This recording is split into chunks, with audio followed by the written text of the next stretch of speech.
hacer el video de la presentación del laboratorio que se llama Potencial hídrico en tejidos vegetales, la práctica del laboratorio de la materia fisiología vegetal. Los integrantes es Jordi Salazar, Juan Cañón y mi persona, Lenny Sebastián Narváez. Listo, en esta práctica trabajamos la determinación del potencial hídrico en tejidos vegetales mediante un método gravimétrico utilizando principalmente zanahoria como modelo experimental.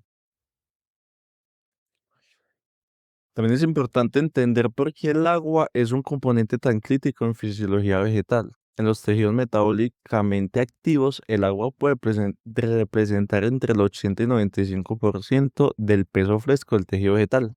Sin embargo, su función no se limita solamente a hidratar la planta, ya que las propiedades físico-químicas del agua, como su polaridad, su capacidad para formar puentes de hidrógeno, permiten que actúen como disolventes de nutrientes. También participa en procesos metabólicos y contribuye al mantenimiento de turgencia celular. Esta turgencia es fundamental porque mantiene la rigidez del tejido y permite procesos como expansión celular, apertura estomática y transporte interno, entre otros. Listo, a partir de esto aparece el concepto central de la práctica, el cual es el potencial hídrico representado como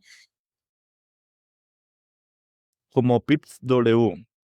El potencial hídrico expresa la energía libre del agua dentro de un sistema y determina hacia dónde se moverá. El agua siempre se desplaza desde regiones con mayor potencial hídrico hacia regiones con menor potencial hídrico. En otras palabras, el movimiento del agua no ocurre al azar, sino es impulsado por gradientes energéticos. En plantas, este gradiente es el que permite el continuo entre suelo, planta y atmósfera. O sea, es decir, el agua puede entrar desde el suelo, atravesar raíces y tejidos vasculares, hasta finalmente perderse hacia la atmósfera como transpiración. Este potencial hídrico pues no solo va a depender de lo que es un único factor, sino que en realidad pues está influenciado por el potencial osmótico, el potencial de presión y en ciertos casos el potencial gravitacional. En condiciones de laboratorio como lo son estas, pues ese componente gravitacional se suele como despreciar porque pues solo tiene relevancia en alturas que sean mayores de 10 metros. Por eso pues para esa práctica trabajaremos principalmente con el potencial osmótico y el potencial de presión. El potencial osmótico pues está más relacionado con la concentración de solutos, o sea, mientras mayor sea la cantidad de solutos, más negativo será su potencial hídrico y pues mayor será pues esa tendencia del agua a desplazarse hacia ella mediante osmosis.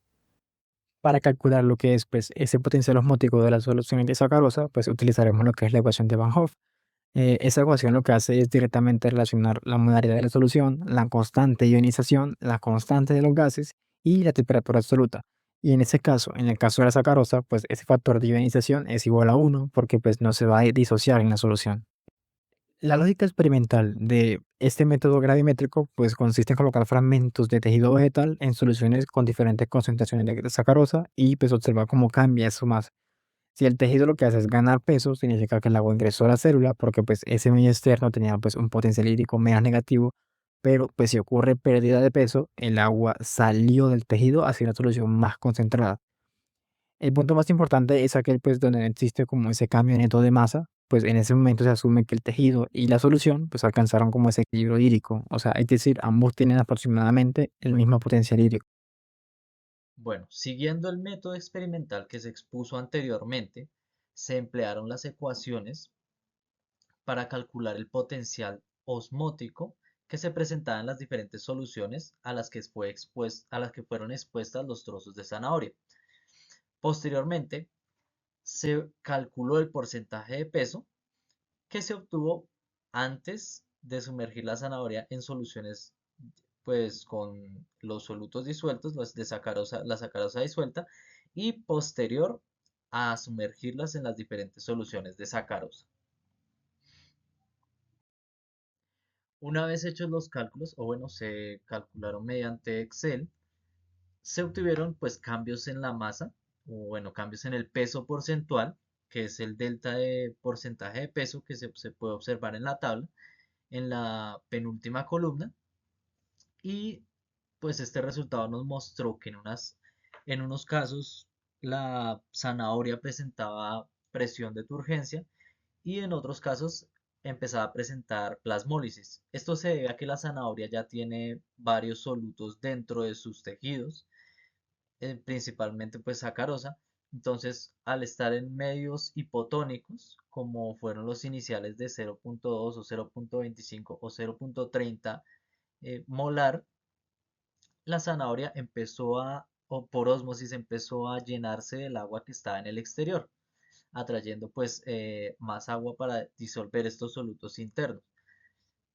Mientras que cuando se aumentó la solución, se empezó a presentar un medio hipertónico donde ocurrió plasmólisis y la zanahoria empezó a liberar esos solutos al, al medio, causando pues una pérdida de agua en la estructura de la zanahoria y por eso pues se da este cambio de peso porcentual, lo que nos da posteriormente unas gráficas un poco peculiares que ya les mostraré. Y aquí está la gráfica ya realizada con los puntos que teníamos anteriormente, a la que se le aplicó una regresión lineal para predecir el comportamiento de los resultados experimentales. Pero si pueden observar acá, se divide en dos secciones a partir de un punto que se denominó umbral, debido a que una solución fue hipotónica para la zanahoria, lo que causó que la zanahoria pudiera absorber eh, agua del medio externo, debido a que pues tiene una concentración de sacarosa en sus tejidos. Y la otra fase, la otra sección fue el medio hipertónico, que ya contenía una solución elevada de solutos que causó una plasmólisis en la célula, haciendo que empezara a liberar agua. Esta se denominó fase de plasmólisis y la otra se denominó fase de turgencia. Bueno, para hacer la regresión lineal se tuvo en cuenta que el porcentaje de peso se graficaba en el eje Y en relación, o bueno, en función de, del potencial osmótico que se graficó en el eje X, medido en megapascales, mientras que la pendiente es una relación de las dos variables que se denomina conductancia osmótica. Bueno, luego de esto se calculó el potencial hídrico. Primero, pues hay que definir qué es el potencial hídrico. El potencial hídrico lo que es un punto exacto donde el tejido no gana ni pierde agua. En este caso, como dieron dos rectas diferentes, se calculó pues para cada una de las rectas. Sin embargo, esto se hizo solamente para comprobar cómo van los resultados y para evaluar pues el comportamiento de cada una de las dos rectas, es decir, obviando que la zanahoria puede sufrir una plasmólisis. En este caso, pues se asume que la zanahoria tiene como un comportamiento totalmente elástico, o bueno, infinitamente elástico y que puede resistir y sigue una pendiente total, una pendiente continua.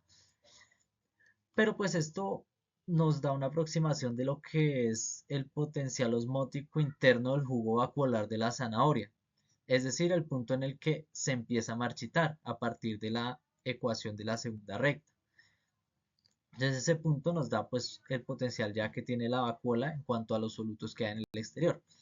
Pero ya para calcular el potencial hídrico real, se, pues, se utilizó la analogía, bueno, no, la afirmación de que existe un punto umbral real que nos da el potencial hídrico real. En este caso, pues este está representado por ambas rectas, es decir, la unión del punto donde se encuentran ambas rectas, que fue el punto umbral que aparecía en la gráfica. En este caso, pues se pasa de un estado turgente a uno plasmolizado y se obtiene el verdadero potencial hídrico global de la zanahoria, ya incorporando las dos ecuaciones que teníamos anteriormente. Entonces simplemente hay que igualarlas, despejar la X y se obtiene el potencial hídrico real que fue de 0.78 megapascal. Esto nos lleva a concluir que el potencial hídrico global del tejido de zanahoria se estableció pues en aproximadamente 0.78 y fue correspondiente al punto de equilibrio dinámico e intersección pues de las dos fases celulares, es decir, la fase de turgencia, la fase de plasmólisis. También se puede concluir que existe una transición de los estados fisiológicos que pues demostró que existe un umbral osmótico que define hasta cuánto puede resistir la zanahoria eh, el estrés generado por los solutos externos, ya sea por un medio salino, por un medio con azúcares disueltos como la sacarosa o por otros tipos de osmolitos presentes. Y pues nos genera dos zonas, una zona de turgencia, una zona de plasmólisis libre. También se evidenció el papel de la pared celular, ya que pues, la pendiente suave del primer segmento, que fue menos 3.5, mostró que existe un efecto mecánico que ejerce presión de turgencia. Eso frena la entrada masiva de agua, por eso hay una zona tipo meseta que se observa con dos puntos seguidos casi a la misma altura. Esto pues evita que entre demasiada agua en los medios hipotónicos, gracias pues a la pared celular que evita una turgencia, que ejerce esa presión de turgencia.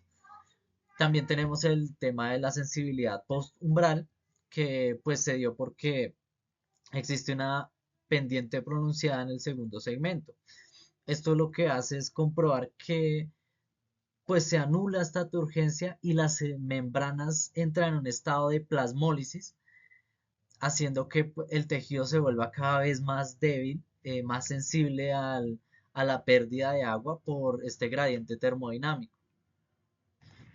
También gracias a que calculamos por separado pues, el comportamiento del potencial hídrico, pudimos determinar que el jugo acuolar de la zanahoria tiene un potencial osmótico que termina el estado de marchitamiento y fue calculado en alrededor de 0.9, aproximadamente 0.9, lo que quiere decir que, pues, lo que quiere decir que esto equivale a la presión osmótica de una solución de sacarosa cercana, bueno, es decir, cuando se sumergió a una solución de sacarosa de aproximadamente 0.39, ahí es donde se llega al máximo de, pues, de este potencial eh, osmótico de las vacuolas. Y finalmente, pues, la validación con los modelos de difusión. Esto se dio porque, pues, los resultados que se obtuvieron experimentalmente se validaron con los principios geométricos de la transferencia de masas, descrita en un artículo de investigación que nos ayudó a determinar que efectivamente se confirmó la ganancia o pérdida de peso eh, a partir de estos procesos osmóticos o de flujo difusivo a través de las acuaporinas celulares. Esto lo que nos indicaba el artículo era un método un estudio matemático con métodos numéricos en el que analizaban el papel de los reguladores bioquímicos en la salida y entrada de agua.